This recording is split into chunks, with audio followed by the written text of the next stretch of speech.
Medical Daily is reporting on a new movement to help alleviate the pain of football players as they age. So apparently the stats on brain injury are just through the roof for former football players. They say the following, quote, in 2015, researchers from the Department of Veterans Affairs and Boston University identified chronic traumatic encephalopathy in 96% of the NFL players' brains they examined. The disease is a progressive degenerative condition found prevalently among athletes with a history of receptive brain trauma, particularly in retired professional football players and boxers. The negative effects, which can begin within months, years, or decades after the last brain trauma, include memory loss, confusion, impaired judgment, impulse control, aggression, depression, and progressive dementia. So, this is a horrific situation, and there have been many high-profile cases you guys know of recently, whether it's, football players committing suicide. I mean, there have been cases of people that had traumatic brain injury where they would write letters saying, I'm going to kill myself. When I do, study my brain because something's wrong. I can't help it. I can't fathom living anymore. So it's really, really scary stuff here. There's been examples of murder-suicides and stuff from people affiliated with traumatic head injury. So what helps this? You would think anything that helps this, let's push forward, all systems go.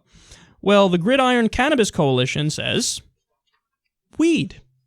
And this is also, guys, a lot of former players who are like, yeah, I was having tremendous issues. This helps me.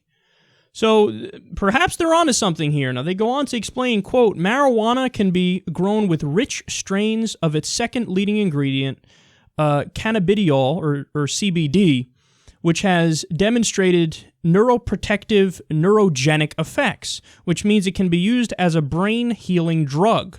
Meanwhile, the tetrahydrocannabinol, or THC, ingredient in marijuana that's responsible for its characteristic high can be dialed down so the drug's euphoric effects barely emerge. CBD provides relief from inflammation, pain, anxiety, psychosis, seizures, and spasms without the stoned effect. It has demonstrated benefits from those with a wide range of conditions, including arthritis, diabetes, alcoholism, multiple sclerosis, chronic pain, schizophrenia, post-traumatic stress disorder, depression, and epilepsy.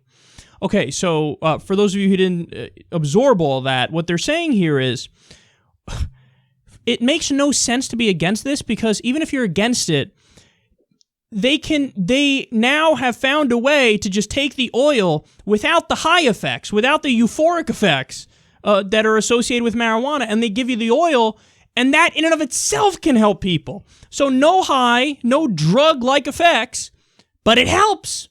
So how can anybody be against this? No, in my opinion, it's criminal to be against this. Because what you're saying is, even divorced from the drug aspect of it, even if it's just a medicine that works, I am going to be against it because I'm a sloppy thinker and I'm just going to lump in and generalize that anything involving weed must be bad and I'm not even going to entertain the conversation and it should be banned and you should be locked up in a fucking box if you decide to take it. No. Perhaps the person that should be locked up in a box is you. If you're preventing people from taking one of the few things that might actually help them and make them feel better and potentially cure them of this disastrous thing that they're dealing with here. So to me, this is a no-brainer, and what's stunning is that we live in a country where special interests control the government so much that common sense rarely emerges as the victor.